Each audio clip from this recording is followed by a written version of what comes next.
ఓం గం గణపతయే నమః.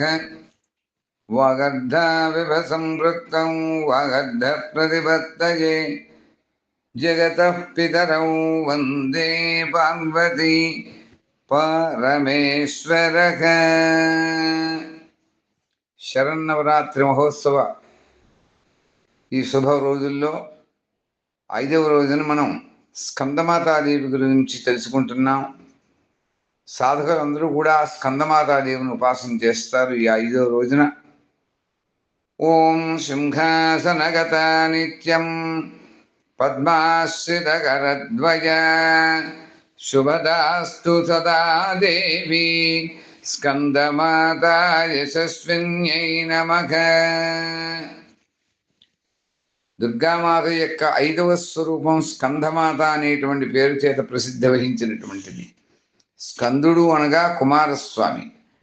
ఆయనకు కార్తికేయుడు అనేటువంటి మరొక పేరుంది. ప్రసిద్ధమైనటువంటి దేవాసుర సంగ్రామంలో ఈయన దేవతల యొక్క సేనలకు అధిపతిగా ఉన్నాడు. పురాణాలన్నీ కూడా ఈయన్ని శక్తిధరుడు అని పేర్కొంటాయి. ఈయన యొక్క మహిమలు వర్ణిస్తాయి. ఇతడు మయూర వాహనుడు, అంటే నెమలిని వాహనంగా కలిగినటువంటి వాడు. స్కంద భగవాని యొక్క తల్లి కాబట్టి ఈ దుర్గాదేవి యొక్క 5వ స్వరూపానికి స్కందమాత అనేటువంటి పేరు ప్రసిద్ధమైంది. ఈ నవరాత్రి ఉత్సవాల్లో అమ్మవారిని ఈ స్వరూపంతో మనం ఆరాధన చేస్తూ ఉంటాం. ఈ రోజున సాధకుని యొక్క మనస్సు విశుద్ధి చక్రం నందు స్థిరపడుతుంది. ఈమె విగ్రహమనందు బాలస్కందుడుగా ఈమె ఒడిలో కూర్చుకుని ఉంటారు. స్కందమాత చతుర్భుజ. తన ఒడిలో చేరుకున్నటువంటి స్కందుణ్ణి తన ఒక కుడి చేతితో పట్టుకుని ఉంటుంది. మరి యొక్క కుడి చేతిని పైకెత్తి పద్మాన్ని ధరించి ఉంటుంది. ఎడమవైపు నుండేటువంటి ఒక హస్తంలో అభయముద్రను దాల్చి ఉంటుంది. మరి యొక్క కరణంలో, అంటే చేతిలో కమలాన్ని కలిగి ఉంటుంది. ఈమె శ్వేతవర్ణమైనటువంటి శోభను కలిగి ఉంటుంది. ఈ దేవి కమలాసనం మీద విరాజిల్లుతూ ఉంటుంది కనుక పద్మాసనగా ప్రసిద్ధికెక్కింది. ఈమె కూడా సింహవాహన ఆరూఢయే. ఈ నవరాత్రి ఉత్సవాల్లో ఈ 5వ రోజు పూజకు ప్రత్యేకమైనటువంటి విశేషమైనటువంటి విధానం ఉన్నది. దాని యొక్క మహత్యం గురించి శాస్త్రాలు అనేక విధాలుగా వేణోళ్ళ కూడా శ్లాఘిస్తూ ఉంటాయి. ఈ విశుద్ధి చక్రంలో ఉండేటువంటి యొక్క స్థిరమైనటువంటి మనస్సు గల ఉపాసకుడికి లౌకికమైనటువంటి ధోరణులు, చిత్తవృత్తులు కూడా అంతరిస్తాయి. సాధకుడు విశుద్ధ చైతన్య స్వరూప మార్గాన పురోగమిస్తూ ఉంటాడు. అతని యొక్క మనస్సు సమస్తమైనటువంటి లౌకిక సాంసారిక మాయాబంధముల నుండి కూడా విముక్తుడవుతాడు. పిమ్మట పద్మాసనమున ఆసీనమై ఉన్నటువంటి స్కందమాత యొక్క స్వరూపాన్నిగా పూర్తిగా లీనమవుతాడు. ఈ సమయంలో ఎవరైతే ఈ అమ్మవారిని ఉపాసన చేస్తారో ఆ సాధకుడు పూర్తిగా సావధానుడై ఉపాసన యందు ముందుకు సాగాలి. అతడు తన ధ్యాన వృత్తుల యందే ఏకాగ్రతను కలిగి ఉండి సాధనలో పురోగమించాల. స్కందమాతను ఉపాసించేటువంటి భక్తుల యొక్క కోరికలన్నీ కూడా తప్పకుండా నెరవేరుతాయి. ఈ మత్స్యలోకనందే వారు పరమశాంతిని పొంది సుఖాన్ని అనుభవిస్తారు. వారి కొరకు మోక్షద్వారము నిరంతరం కూడా తెరుచుకుని ఉంటుంది. స్కందమాతకు చేసేటువంటి పూజలు బాలస్కందుడికి చెందుతాయి. ఈ దేవుణ్ణి ఆరాధించడంలో గల వైశిష్ట్యం ఇదే కనుక భక్తులందరూ కూడా స్కందమాతాదేవిని ఆరాధించుడికే ప్రత్యేక ధ్యాసను కలిగి ఉండాలి, శ్రద్ధను కలిగి ఉండాలి. ఈ అమ్మవారు కూడా సూర్యమండలాన్ని అధిష్టాత్రకడం చేత ఈమెను ఉపాసించేటువంటి వారు దివ్యమైనటువంటి తేజస్సుతో, స్వచ్ఛమైనటువంటి కాంతులతో విరాజిల్లుతూ ఉంటుంది.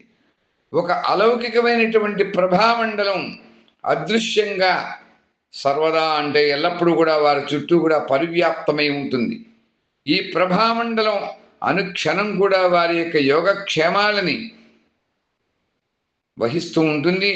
కావున మనం అందరం కూడా ఏకాగ్రమైనటువంటి చిత్తంతో, పవిత్రమైనటువంటి శుద్ధ మనస్సుతో ఈ స్కందమాతాదేవిని శరణు తెచ్చి ప్రయత్నం చేస్తూ ఉండాలి.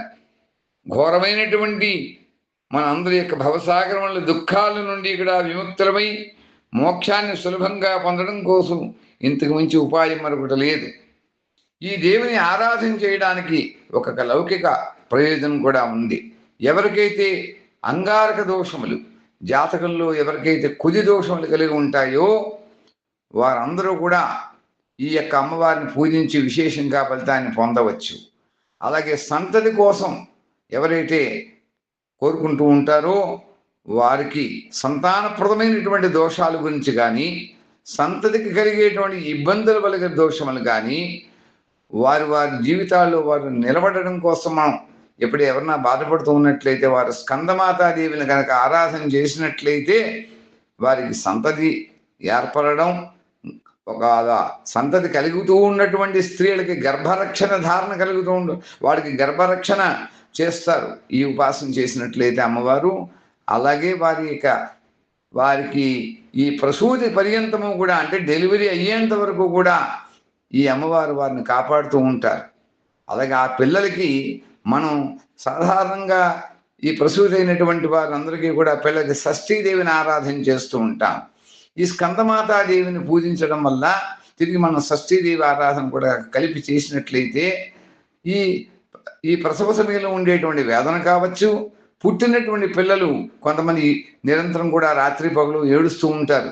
అటువంటి పిల్లల దగ్గర కూడా ఈ స్కందమాత ఉపాసన, ఆ షష్ఠీదేవి యొక్క స్తోత్రాలు కనుక కలిపి మనం పారాయణ చేసుకున్నట్లయితే అటువంటి సందర్భాల్లో మనకి ఎంతో లౌకికమైనటువంటి ప్రయోజనాలు కలుగుతాయి.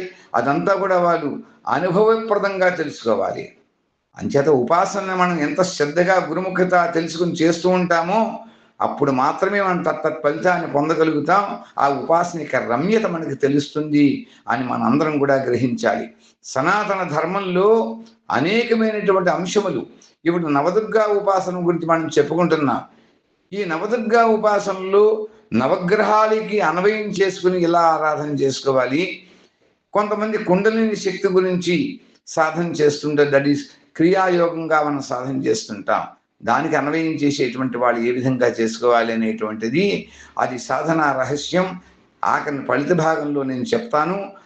మనం అంతవరకు మన అందరం కూడా గ్రహాల్లోంచి పుట్టినటువంటి వాళ్ళం కాబట్టి, గ్రహాల యొక్క మంచి చెడ్డల్ని అనుభవిస్తూ ఉంటాం కాబట్టి, గ్రహాల యొక్క మంచిలను ఎలా ఇంకా పెంపొందించుకోవచ్చు, గ్రహ బాధల్ని ఎలా పోగొట్టుకోవచ్చు అనేటువంటి దానికి ఈ నవదుర్గా ఉపాసన రహస్యం చాలా గొప్పదైనటువంటిది.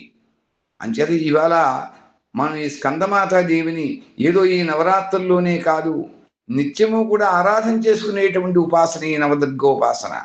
అంచేత మనం అందరం కూడా ఇటువంటి ఉపాసనలు చేసుకుని లౌకికంగా ఈ జీవితాన్ని మనశ్శాంతిగా ఆనందప్రదంగా చేసుకుందాం, అందరం ఆనందంతో ఉందాం అని చెబుతూ, స్వస్తి ప్రజాభ్యః పరిపాలయంతాం న్యాయేన మార్గేణ మహిం మహీషః గోబ్రాహ్మణేభ్యః శుభమస్తు నిత్యం లోకాః సమస్తాః సుఖినో భవంతు సర్వే జనాః సుఖినో భవంతు.